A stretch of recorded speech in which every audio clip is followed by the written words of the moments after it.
1 in 4 people are going to be at a point where they have to sell their home if the interest rate goes up by 1%.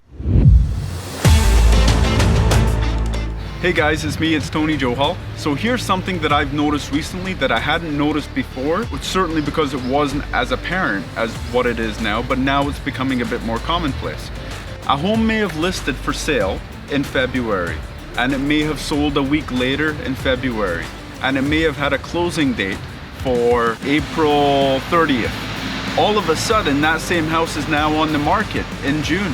People are probably thinking, well, these guys just sold. The new people have just bought it and now they're trying to flip it for more money. Not necessarily the case. The original purchaser may not have closed on that property at the end of April. So follow me here. Property may have hit the market in February, middle of February. It may have sold a week later, so that's like the 3rd week of February, and the buyer said, I'll close it on April 30th.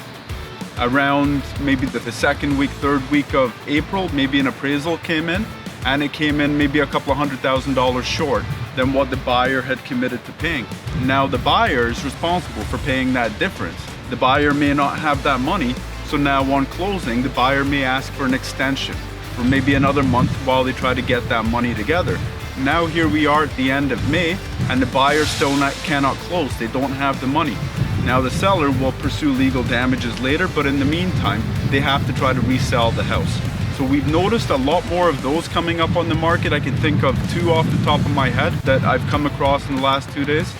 So that's just letting people know how important it is to try to make sure that the buyer buying your home is qualified and they have enough money in the event of an appraisal not coming back favorably. So make sure that is all discussed at the time of an offer. The other thing, and this is not to scare anybody, it's the reality of what could come possibly. 1 in 4 people are going to be at a point where they have to sell their home if the interest rate goes up by 1%. So that would bring a lot of inventory to the market.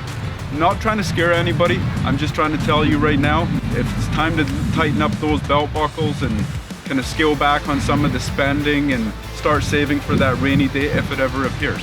I'm not trying to be negative, doom and gloom, but at the same time, I would love to see people holding on to their real estate and whatever information I can give that person to remain informed in a changing market. I hope you find it beneficial. If you got any questions, always hit us up, guys. See ya.